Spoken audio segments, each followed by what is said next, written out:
సిగరెట్లు మందు దాగి మంచిగున్న పానాన్ని ఖరాబు చేసుకోకురి. నేను 3 సంవత్సరాల క్రితం ఒకే ఒక్కసారి ఒక వేశ్యను కలిశాను. కండోమ్ తొడగలేదు. నాకు భయం వేసి ఈ 3 సంవత్సరాల్లో కనీసం 20 సార్లు హెచ్ఐవి టెస్టు చేయించుకున్నాను. ప్రతి టెస్టులోనూ హెచ్ఐవి లేదనే వస్తోంది.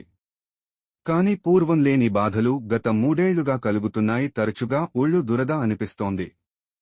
ఆకలి తగ్గిపోయింది. బరువు కోల్పోయానని అనిపిస్తోంది. అప్పుడప్పుడు విరోచనాలు అవుతున్నాయి. జ్వరం వచ్చినట్లు అనిపిస్తోంది. ముఖంలో కడ తగ్గింది. మెదడు పనిచేయడం మానేసింది. హెచ్ఐవి సోకి ఎప్పటికీ టెస్టుల్లో తేలకుండా ఉంటుందని, కాని బాధలు కలుగుతాయని, ఆ బాధలతో ప్రాణం పోతుందని కొందరు అనగా విన్నాను. నా పరిస్థితి అలాగే ఉంది. నేను ఇక చనిపోతానా? నాకు చాలా భయంగా ఉంది. ఏం చేయాలో చెప్పి నన్ను రక్షించండి. హెచ్ఐవి ఉన్న స్త్రీతో సెక్స్లో పాల్గొన్నప్పటికీ ఒక్కసారికే ఆ వ్యాధి వచ్చే పరిస్థితి కేవలం 0.1 నుండి 1% మాత్రమే. మీరు ఎన్నిసార్లు పరీక్షలు చేయించుకున్నప్పటికీ ఆ రిపోర్టుల్లో లేదని వచ్చిందంటే లేనట్లే అని అర్థం చేసుకోవాలి.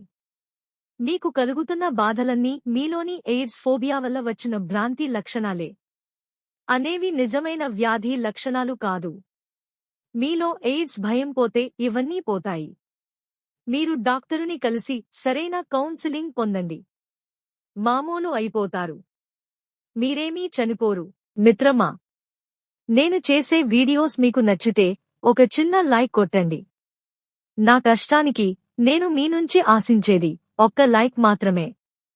లైక్ కొడతారని ఆశిస్తున్నాను. సబ్స్క్రైబ్ చేసుకున్నందుకు ధన్యవాదాలు.